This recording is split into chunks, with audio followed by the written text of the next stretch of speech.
Do you want to know how a former rugby player turned into a dog walker and now runs a dog care facility? Do you want to know how to deal with adversity and overcome challenges? Well, if so, join me in today's conversation of Lifting All Ships, talking to my good friend Sean Brown about how he went from being a former rugby player to now running a super successful business in Newcastle, helping people with their dogs overcome their behavioral challenges and also serving his community.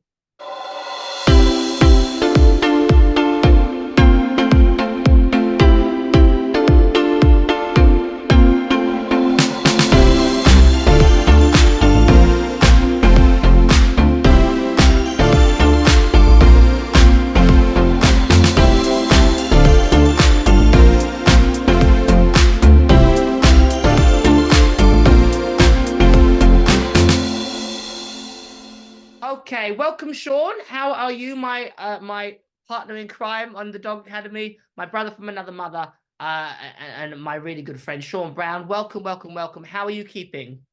Yeah, I'm good. Yeah, I'm excited for the summer. Like, sick of Yeah. the rain and the cold up here. It's been a bit, yeah, it's non-stop really.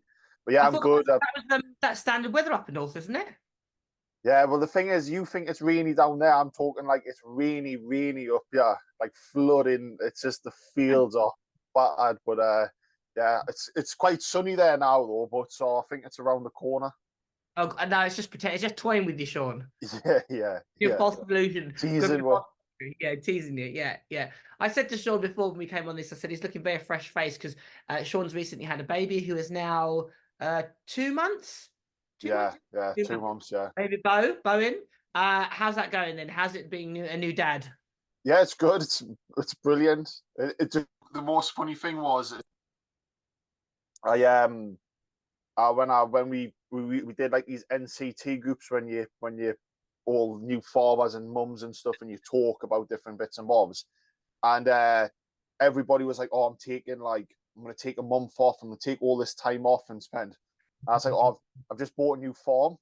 Everyone was like, all right. And I was like, yeah. So it's I haven't had the biggest paternity leave that you could Yeah, get. yeah, exactly. That's Yeah. been brilliant. Excellent, excellent. We'll come on to the new farm as well. We'll come on to that shortly. So, for those of you that haven't met Sean before, I think we've done obviously stuff on social media. You've probably seen Sean's face. He has a very big following now on social media. Now he has his calendar coming out at the end of the year. It's all very. But Sean and I worked on the Dog Academy Channel 4 series that was launched last year. And our paths hadn't crossed up until that point. But we were put together. We worked in a pairing, and it was just such a fantastic experience to have to work with Sean and to hear his story. And I really wanted to share that with people and let you know what is possible because it's really, really inspirational. We have shot another series, which is we did. Oh God, I've lost my track of time. Which was when did we do that? September Yeah, last year. yeah, last year, yeah. You'll be watching this obviously in March 2024. So September 23, we just shot another series, which Sean and I obviously worked together again. So we're waiting for the green light of when that's going to come out. But hopefully at some point it will be not in the not too distant future. So one of the things that I learned about Sean is that, which I knew before I actually met him, was Sean was a former rugby player, and he became a dog walker, and it was really interesting to find out how the hell that happened. So tell us a little bit about, your background and how it came to be, Sean, really. Yeah, I mean, I played I played football when I was really young. Then I switched to rugby. Got into some of the England teams, like age group. Turned professional when I was 18, but I was sort of semi-professional when I was 17. Um, and then sort of just thought that was going to be my future for the next sort of 12 years or so. Picked up some bad injuries, so which later down the line meant that I had to retire. And but as I was playing, I used to do charity work, so all the players go and do different charity work and bits and bobs representing the club. I always used to try and do the ones with the dogs, and I already did a lot of stuff with Newcastle Cat and Dog Shelter. Um, and then when I was a kid, my mum and dad have only ever bought from the cat and dog shelter, so they've always got rescue staffies. Like normally the longest sitting in there ones, and they've always sort of rescued the dog. So I kind of vaguely knew about a bit of training anyways, and I loved like nurturing dogs and bringing dogs up. And I remember when I was playing, my first dog I got, it was actually the logo of my company's all designed on her. Cleo, she was, when I went to the cat and dog shelter and I said, oh, I want to get a dog now. I just asked to see the longest serving ones there. And Cleo had been in for about 2.5 years. And then so I was like, all right, we'll rescue her. And so then sadly, my career, when I was about 21, 22, was coming to an end. Not the greatest stint of playing, but that's the game, unfortunately. And so when I was retiring and I was like, oh, I'm going to stop now, it was kind of a decision of what do I then go into? And I would go crack. I couldn't work in the office. I'd go bananas. So I basically sort of led into that. I was already doing a lot of work with dogs anyways, and I started off then going to a bit of dog walking. That sort of took off, and we built from there. And it was all just about having that something I'm passionate about, and it's the same now. Everything I do, it's all about that passion and that impact that I can make. So even when I was doing dog walking, it was about how can I do it different to how everybody else is doing? What impact can I make on the people and the dogs' lives? And yeah, it's sort of like just snowballed from there. That must have been, I mean, obviously, you were obviously a sports fanatic. You still are a sports fanatic. When we were in our Airbnb, Sean just watched sports constantly. Yeah. So you're a massive sports addict. You do so many kids, especially young boys, they have aspirations to be, play football, and hopefully young girls, want to get on, play a sport at national level. There you are, young teen, it's all happening for you. It's going to be your dreams going to come true. And obviously your parents were really, really invested. Your mum, who's an absolute godsend. Everybody's like, yep, this is the plan. You were like on it. But it wasn't as simple as you retiring. It was really the choice was taken out of your hand, literally, because it was your hand. Yeah. Like, so in one season, I had about 3 operations on my hand and my wrist. And it got to a point of the contract wasn't great that we were looking at. It sort of fell out of favour, and injury wise, you're getting to the stage then of it's not nice if you're sort of 20 years old, 20, 21 or whatever it was, getting told that if you damage this wrist a couple more times, by the time you're 30, you might not really be able to move it anymore. I mean, that's quite like it. Do you know what I mean? Because there is only so many times they can operate, and every operation is creating more arthritis. It brings up the chances of everything. The ligament had snapped twice, then I shattered the thumb. So I've got like plates all around my wrist. You kind of get into the stage of going like, well, this is great, right? So you get through a few more games and a few more seasons, and you try and bounce to a different club and get through it, and then you go, well, actually, you can't use your wrist anymore. I mean, and that's what the game is, and that's what the decisions that people are making, and it was just that it just wasn't feasible, and it just wasn't worth it to try and carry on into the sport, and it's hard because the biggest thing that I always remember from it is I remember my very last training session at Falcons, and kind of stood on the pitch and thinking like, this is it, and it was my last ever training session. Wow. And I was just like, I probably wasn't really on the pitch. I was just kind of like this is it. And it you can never. The difficult thing is sport engulfs you, and it has to engulf you, because to get to that percentage, to compete at that level, the things that are on the line and what's at stake is massive. So it engulfs your life, and you have to give it everything. And yeah, when you're 30, you can maybe ease off of it because you're an experienced old boy. But when you're trying to break in, it's the key to it. And then just to say, that's stopping when all you've ever done is you're always building. Even if you win something or lose, you're always building. I'm going to get better. I'm going to work on this. I'm going to drive. You've always got like this goal in your life that's always moving forward. And you'll hear it all the time on sports after match. Yeah, we did really well. We're going to do this. We're going to take it game by day. That's the mentality. To then just go, right, now it's stopped and just cut the cord. You kind of float a little bit. You just lost. You just kind of go.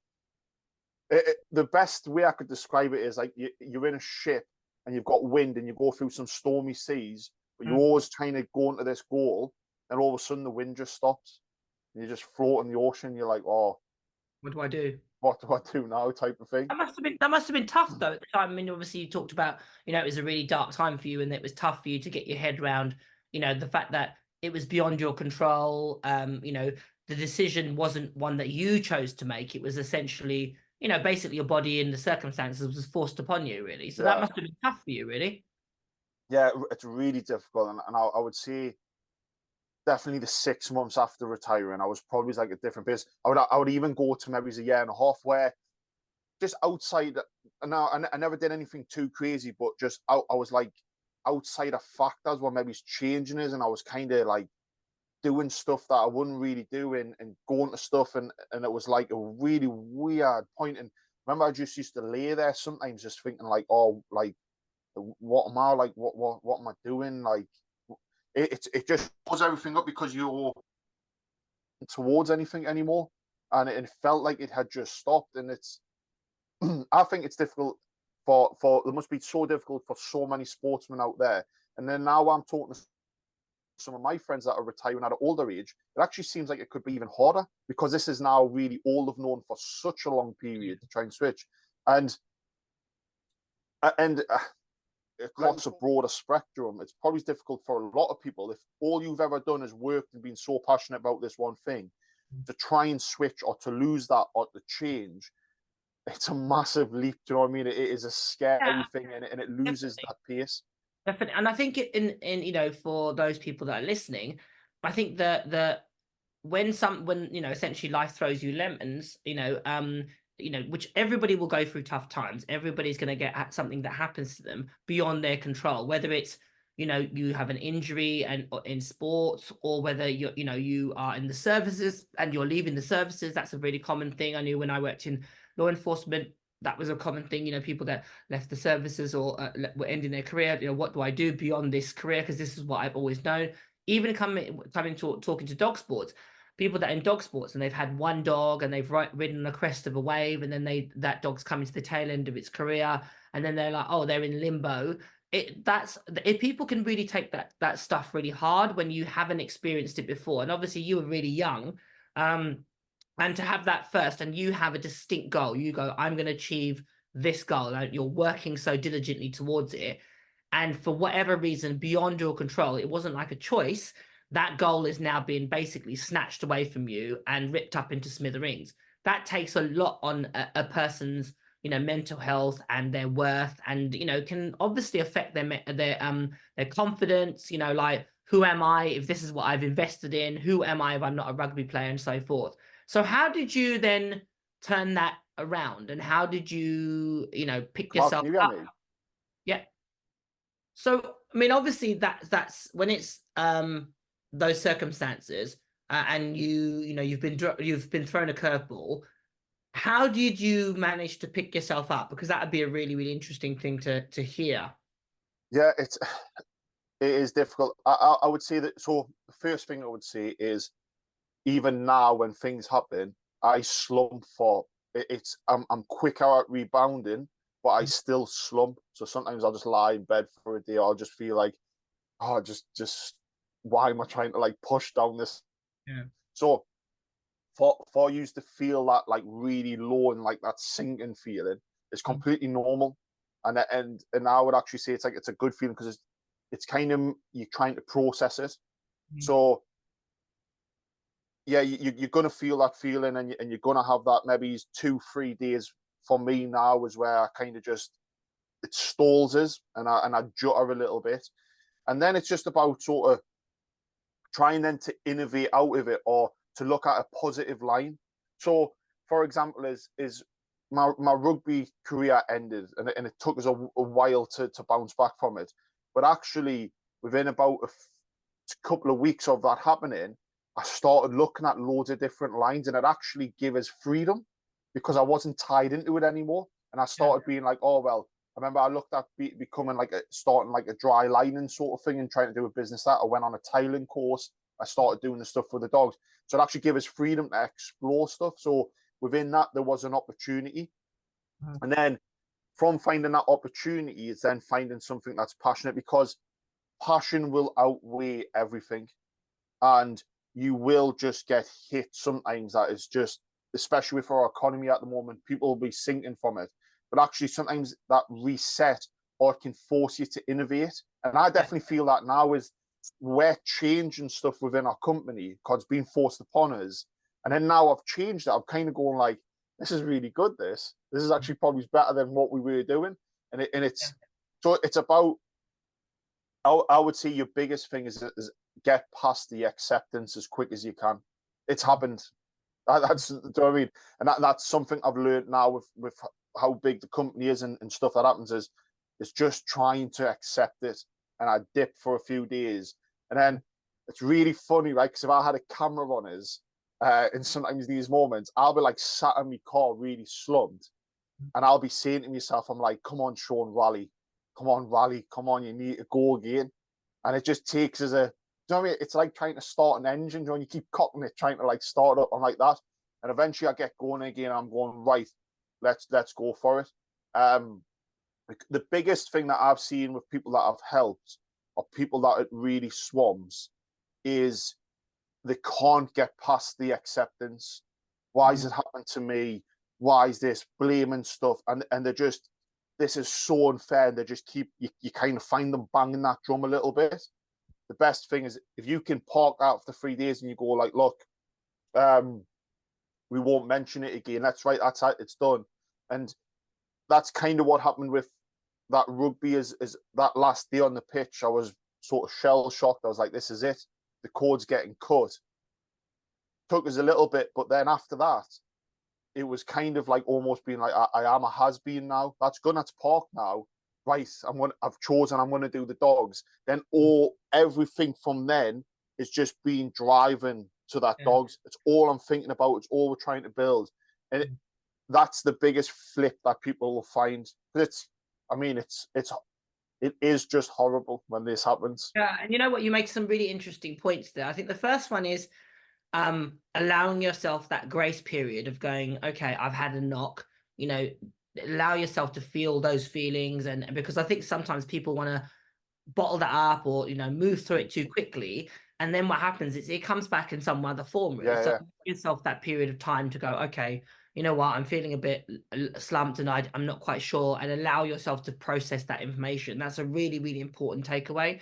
And then secondly is once you've made that, you got your head around it, then pick yourself up and accept that, you know, you've been dealt these particular cards. It's beyond your control. Now figure out what you're going to do with these cards. And the really empowering thing was sometimes these things don't happen to you, they happen for you, I think is a really great takeaway. Yeah. You know, what you think that the rugby situation happened to you, actually it happened for you because it was directing you onto a bigger and better path.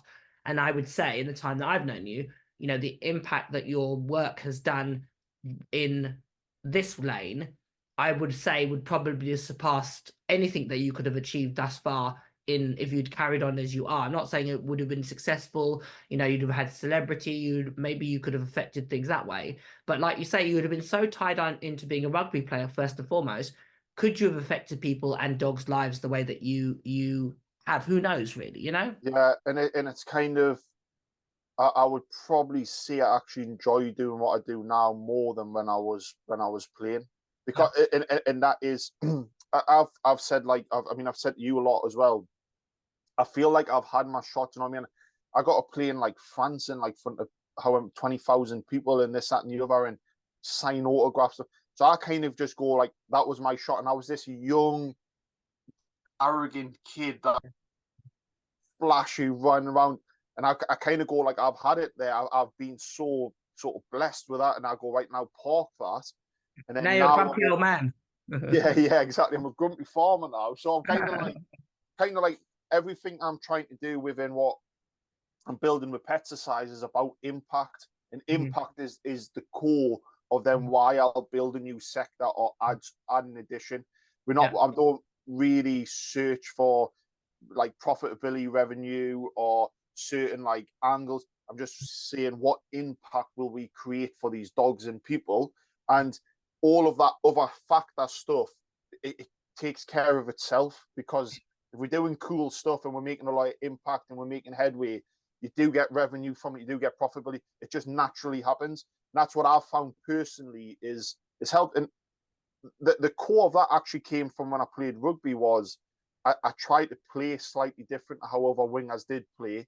And when you're on a rugby pitch, you're trying to make impact on. You're trying to be when in your moments you do something. And I've kind of blurred that across into what I do now, and took a lot from what I was as a rugby player and implemented it into my day-to-day now type of thing.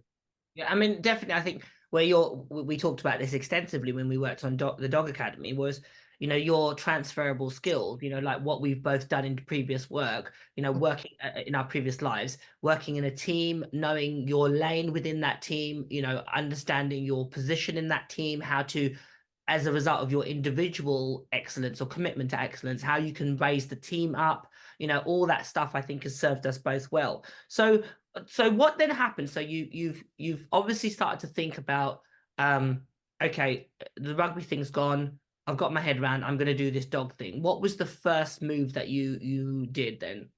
So I loaned $3,000 off my grandma, and she bought us a van. She bought us my very first van. I started doing flyers. Got these terrible flyers printers. I wish I still had one now. They were terrible the way I had them done. But I just did them on like word art, and I just went out and started delivering them.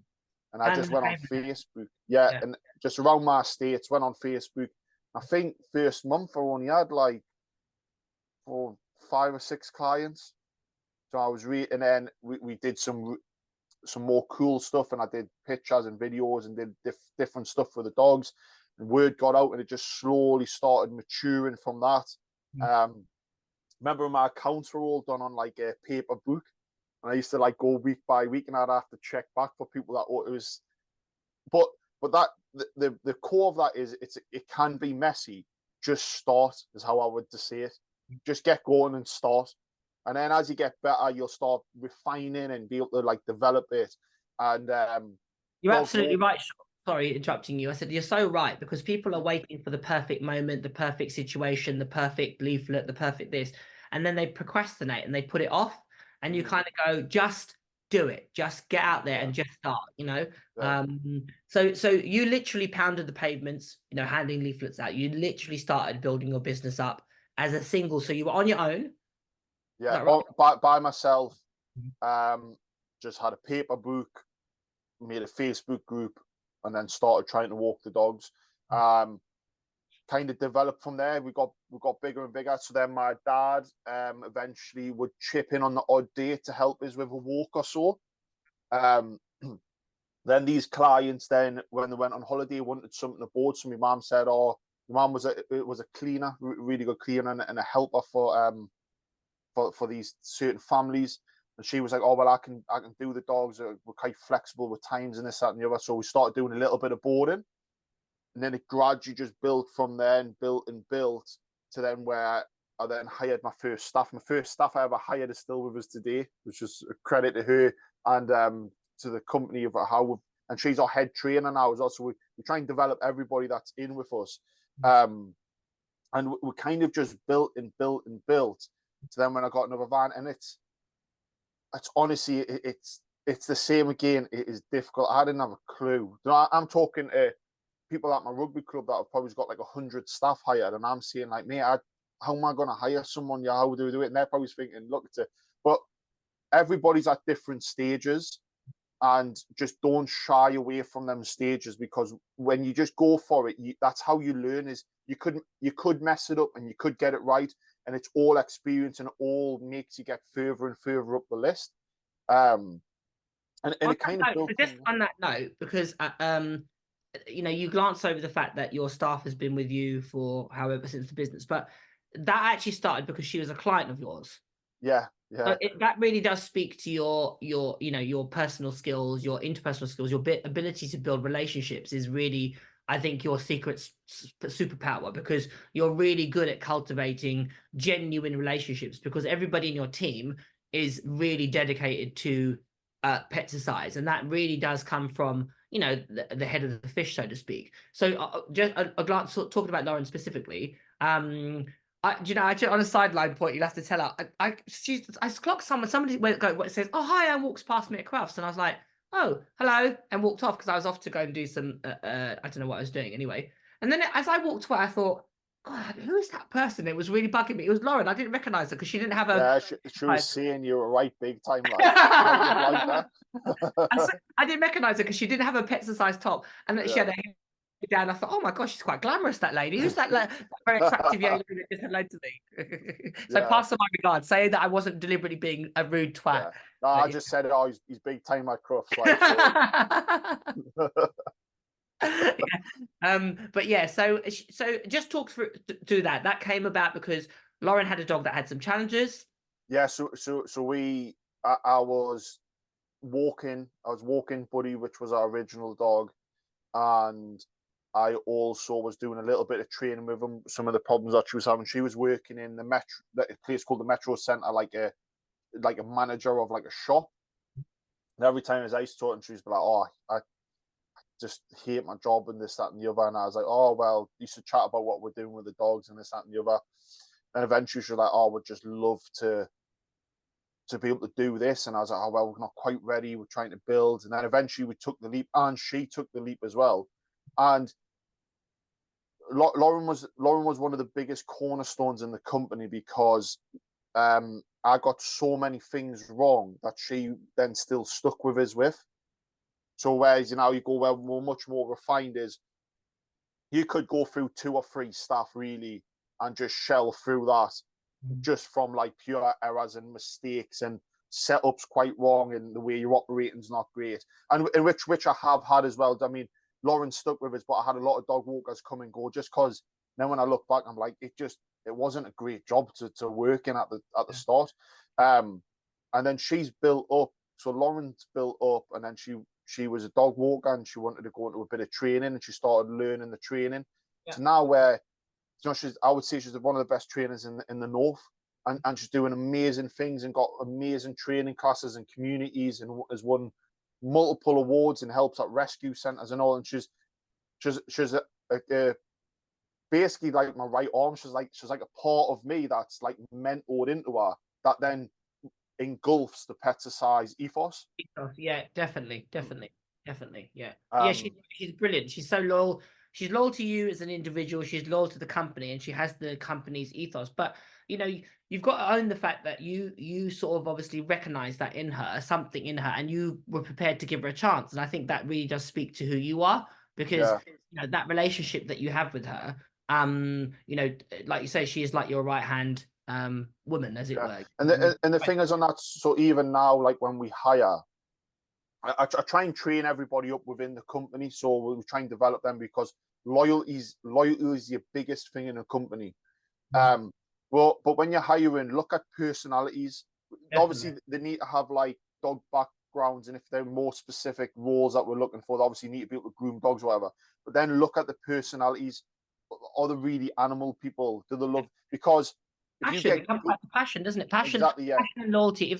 Even if they're not necessarily, have the most experience, if they have the desire and they're humble enough and they're loyal, they'll put the work in to upskill themselves. I think that's a really important. Exactly, yeah. And you can train most of it, and you can put the time in. But if you get somebody that's maybe 2 steps ahead, but isn't really that bothered about, isn't really that passionate, they'll fall behind where your other staff will actually take them over. And that's how I've started hiring. It's how my team started hiring, and that's why now I would say we've got possibly the best team we've had at this current moment than what we've ever had. But like I say, so it built. There's been challenges along the line. I wouldn't say it's like a smooth sailing. I've been fantastic, and we're hired and we expanded this. We made mistakes, we made errors, we built up. We got where my mum started working full time for us, my dad worked full time for us, and then we hired Lauren, came in full time. We got some more vans, and I remember, the funniest thing is, I just took Lauren on, and one of the vans turbos blew, right? And I remember getting like a couple of grand bill. I'm thinking, oh my god, we're gonna sink us. I was thinking, like, I've just took on, because when I took on staff as well, I didn't have the dogs ready for them because I had to train them for so long. So you kind of just floating a step, you're just floating a wage. Yeah. And I was thinking, like, this is so stressful trying to do this. But in the end, we got through it. We built, it came on. Lauren's been great. We've got more stuff in. Some have came, some have gone.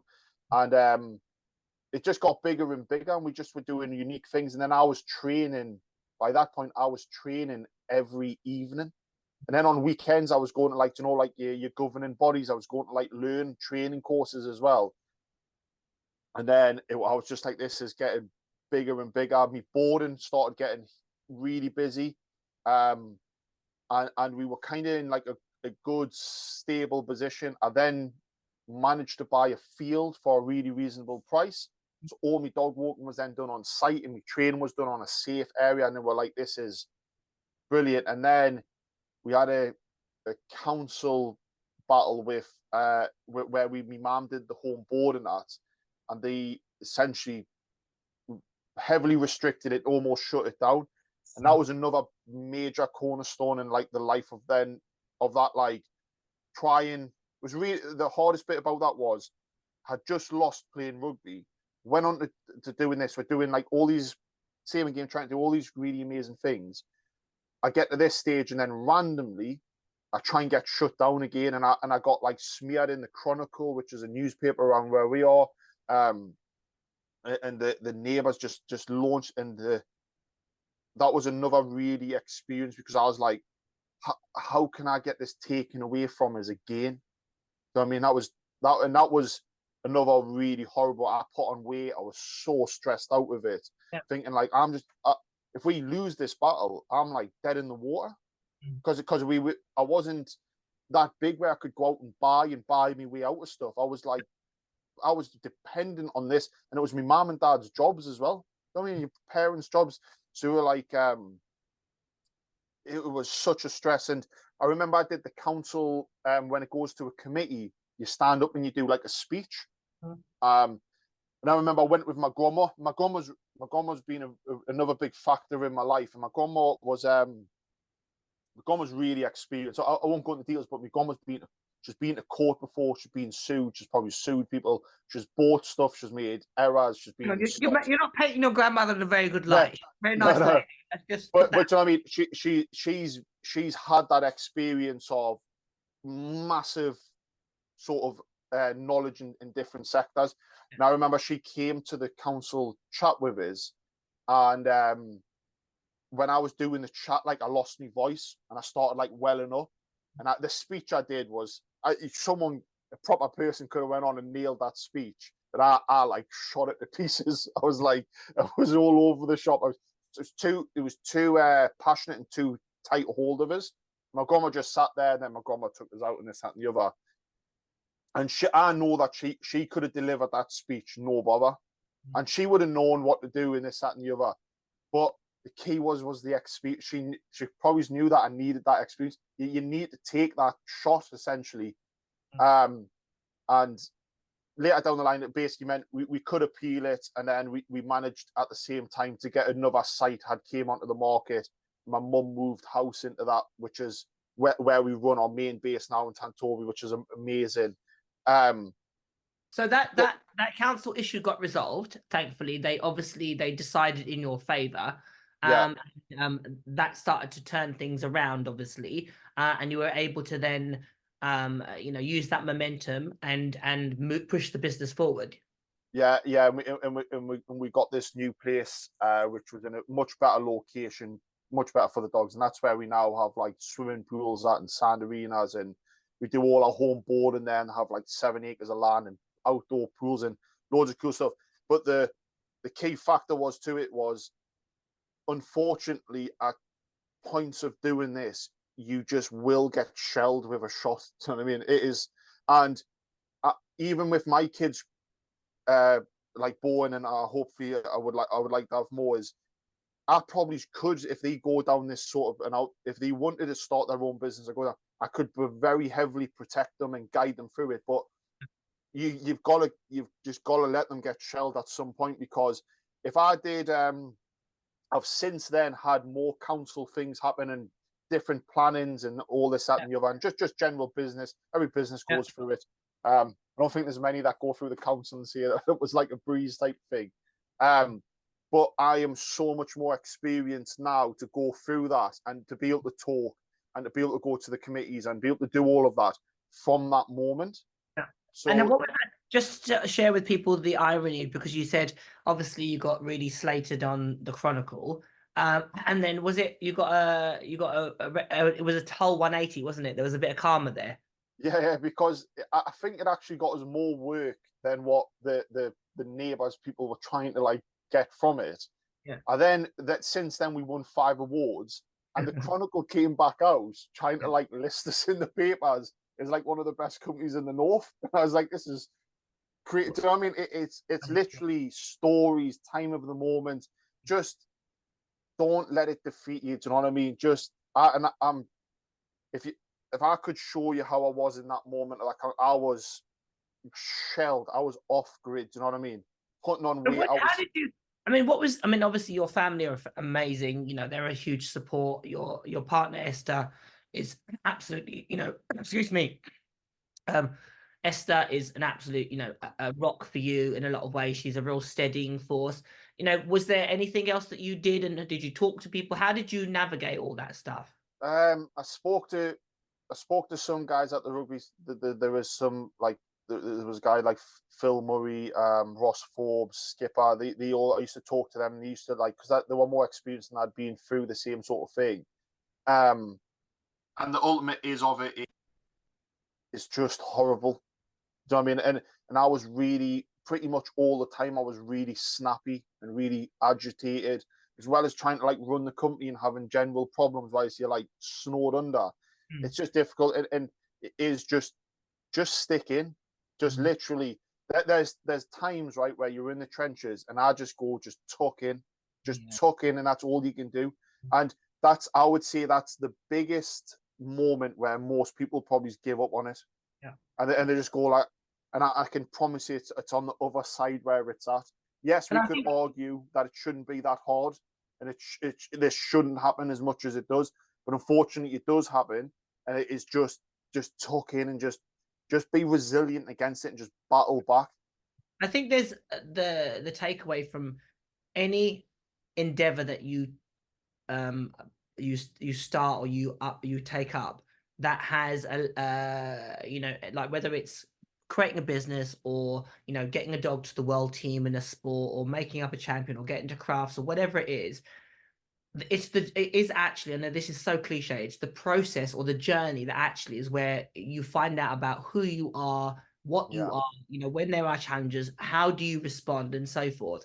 And I said, I've always felt that, the success at the end really is not about your photo on a paper. That's like trivial. It's what that represents and that moment, what it says to you. You go, I endured, I came through, and I've now succeeded or conquered the whatever goal I had. And to me, that's what makes those things so worthwhile. Anything that like you said, is so ironic that you got slated by the council, got written up in the paper, fast track to them giving you an award, and you think, how ironic is that? I mean, whether being in the paper is like trivial stuff, who cares either way really, but it's what it represented, that moment, that photo, and what is significant, what it signified. So I think that's the thing when you're in the trenches.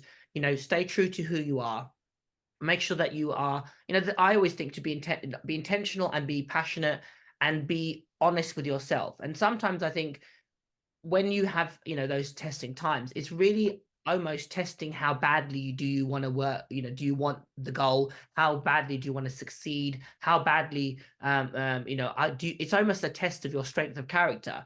And it teaches you a lot about who you are, really, I think, for me personally, definitely. Yeah, and the core of it is that doing what you're passionate about and that impact, because a lot of these things that you'll come against as well, these people aren't invested in it, and they don't realize what you're trying to do, or they aren't passionate about it, and they're just ticking a box. You know what I mean? Don't let someone point their finger at you and go, oh, no, you need to stop what you're doing, or we're going to do this, that, and the other, when your life's like invested in it.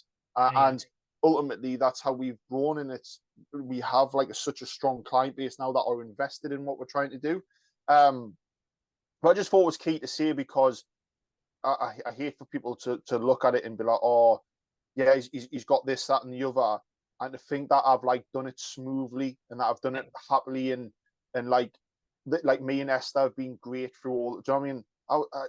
Sometimes I think like, how did she stay with me in some of these points? Do you know what I mean? I was just miserable, just swamped under, and so ultimately the people around us have kind of helped maybe prop us up a little bit in some of them moments Yeah. to keep going. Yeah. But that's, It is, that's a testament to not only you, but the people that you, obviously the people around you, like Esther, your mum and dad, your nan, I know your friend George, yeah, Lauren. I mean, they all have a loyalty, which, but then that's reciprocated. It's a two-way street. They're not loyal to you, and then you're very loyal to them. It's yeah, it's both ways. And I think it's a reflection of your character and who you are as a person. I mean, and for me, in the short time that I've known you, you're very integral. Not integral is the right word. You're very intentional, and you're very much a man of integrity, I should say. Like if you say you're going to do something, then you will do it. It's not like you to say you're not a flaky person. So I think that yeah. level of commitment, I think, is, from my point of view, it's inspiring to be around somebody that says, I'm going to be there at whatever, you're there front and center. But I think, again, that's probably your sports background, really. Yeah, You understand what a team member,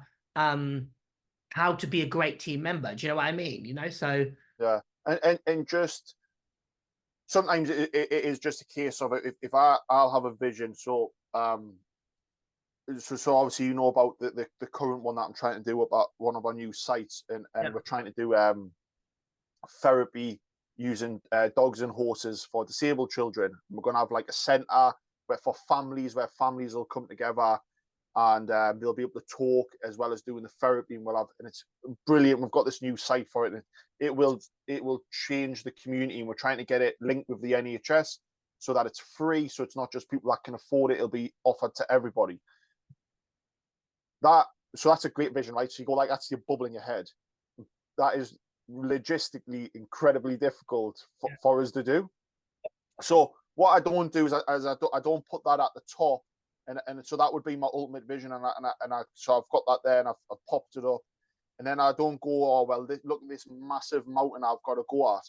I'm just looking now step by step how I just edge towards it, and ultimately I'll get to that goal. And that's when you say about us, when I commit to things, I just commit to the steps of just keep going. And then when I actually get to it, it's probably changed slightly. It always changes slightly in your vision and how it gets funneled to where it gets to. But I just commit to the steps of saying I will take the steps, and I will innovate and pivot where I need to in each step. But as long as I'm committed to the steps, I know I'll get there. And I think that's sometimes as well what people do is they go, well, like I did a talk with you as well where people were talking about getting land and fields and stuff. yeah, And they kind of what they do is that they look at the end goal and they go, like, I can never get to that. It's like, well, within that, there's loads of steps. You could hire, or you could lend off a farm and then eventually buy, or you could do. There is options, or how do you get to have the financing options? And all they are is just little increment steps. And it's about just looking at the steps makes it much more achievable than going, oh well, I need to buy 200 grand field. And you go like, well, that is difficult within itself.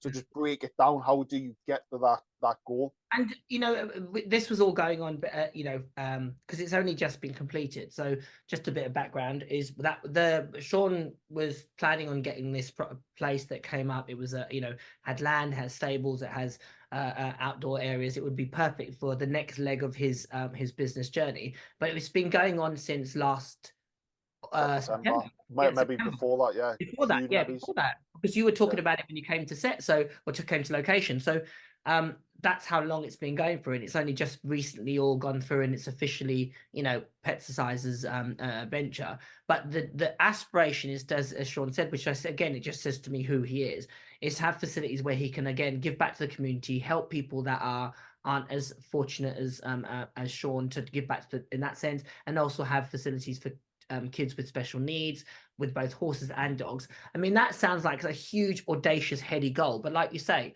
it's breaking it down into tiny steps. And the first thing is, okay, let's sort out the sand arenas. Let's get that out of the way. Like, let's Yeah, get, yeah, but it's baby steps. And the thing to say is, knowing Sean on a more personal level, I know that sometimes, he gets those moments where, there's that little wobble. And the thing to say is, it's not to, the misconception is, oh, well, Sean has that mentality and nothing phases him.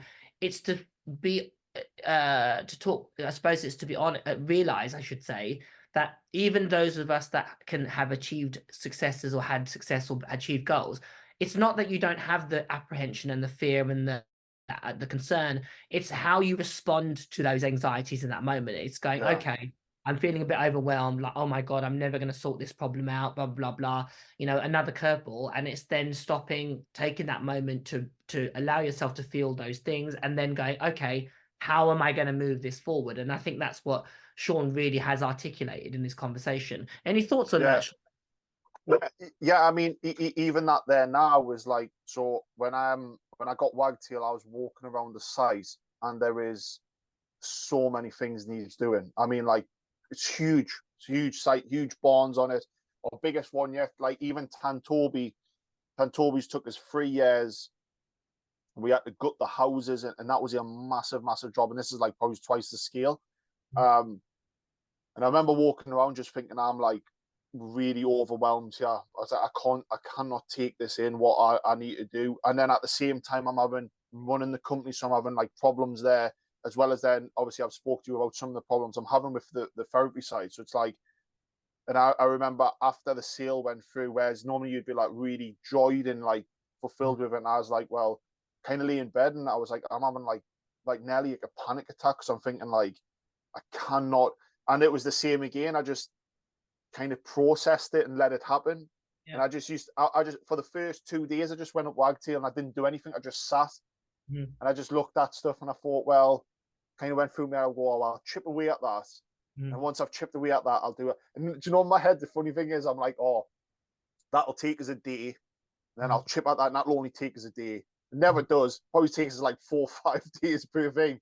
But very quickly, I'm like, oh, these are the steps that I'm doing. Yeah. And then so now when I've been working up there, I haven't even went into the sheds. I'm not even looking at the electrics or anything that I need to do for the children and all the different stuff I need to build. I'm just doing the arenas, because it's manageable for us to be able to focus on and get it done. Otherwise, you just get overwhelmed and you actually do nothing. And so now we've made really good progress, and I've got a plan, and I'm much more stable, and I know how to get to the end goal. And it's just that, I'm not this solid rock, or especially what you'll see on like TV and or you see on my social media, and you go like, what a great guy. You know what I mean? It is hard. Do you know what I mean? Sometimes I do sit there and I think like, I'm under it here type of thing, and it rattles us. So, you know, people that are watching this, I just hope that if you're trying to either take the leap or expand or do whatever you're trying to do, it is normal to feel like that, and it is normal to have a bit of a wobble. Just give yourself time and try and stabilize and try and break down your processes, and to make you take that leap is how I would see it. Yeah, definitely. And just break it down to, like Sean said, just one step at a time. Sometimes, if you look at what you're trying to achieve, it can feel like a mountain, and you're at the bottom of the mountain, and the shadow of the mountain, I always think in my head, overwhelms you. Whereas you go, hang on a second, I can just take one step. That's it. I definitely can do one step. Then I can take another step, and then I can take another step. And I think that's a really great analogy. I remember somebody, when I was a bit in a very dark place, and she asked me how I was, and I was like, well, not really good. And she said, just take one step. And it really resonated with me. A really good friend of mine, she said, just take one step. And then once you've taken one step, stop and then think, can you do another step? And I was like, well, I could definitely do that. And, and just systematically work your way out of that mindset of feeling overwhelmed, feeling defeated, because the potential, and like, I've said to this to Sean numerous times, I said, what he's trying to do is absolutely inspiring. It's really, it's amazing the potential, how he's taken his his life, and he's dedicating it to something far beyond himself.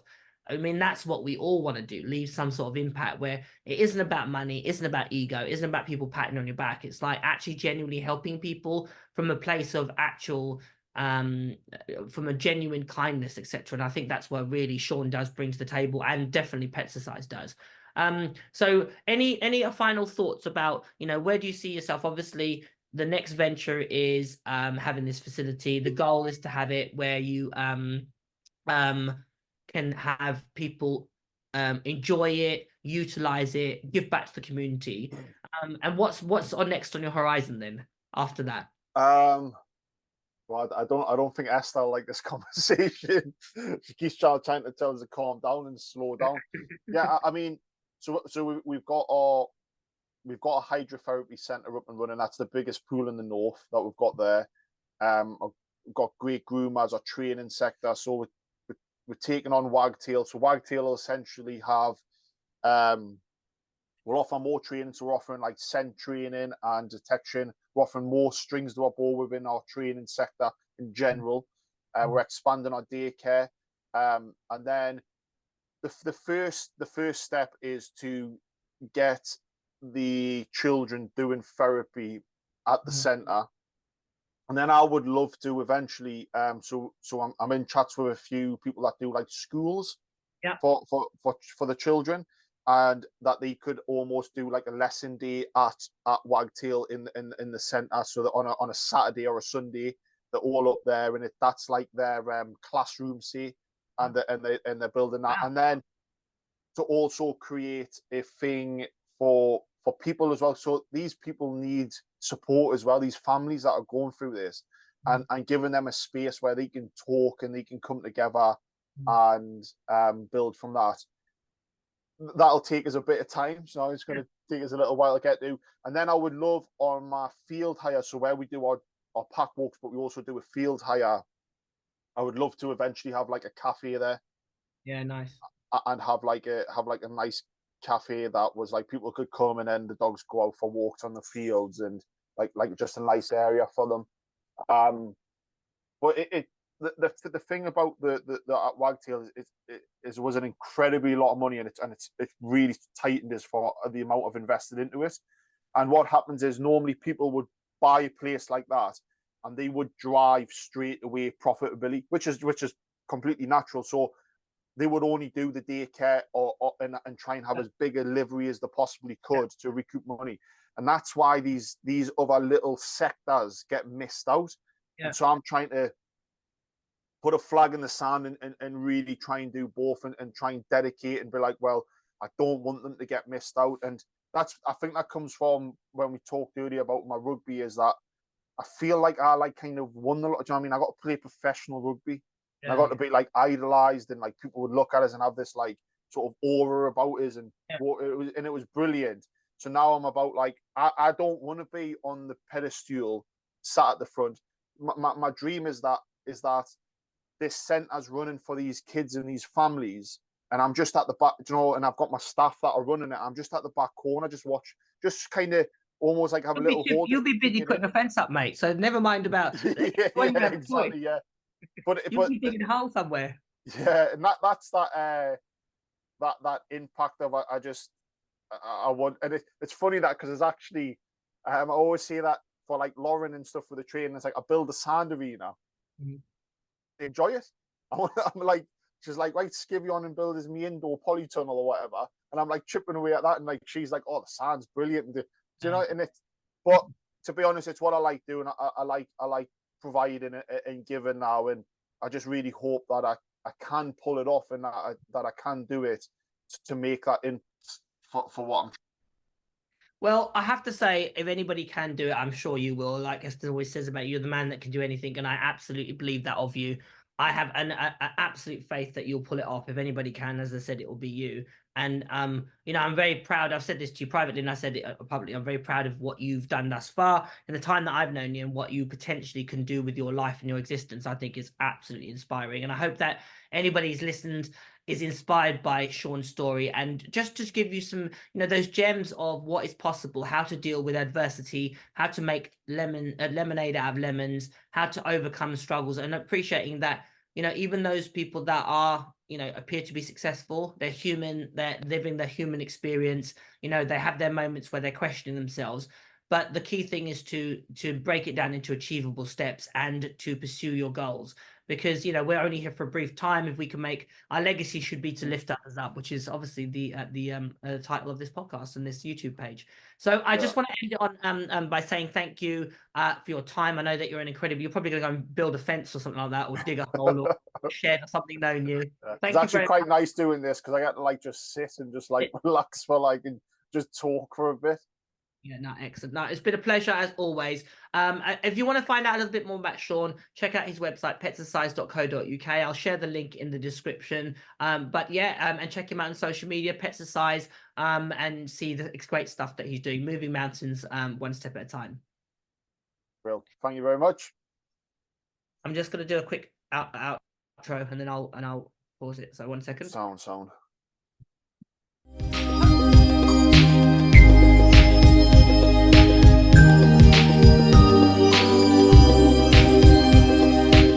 Hopefully you've enjoyed the conversation with Sean and myself about, making lemonade out of lemons and how to overcome adversity. If you do, make sure you click like and subscribe to never miss another episode of Lifting All Ships.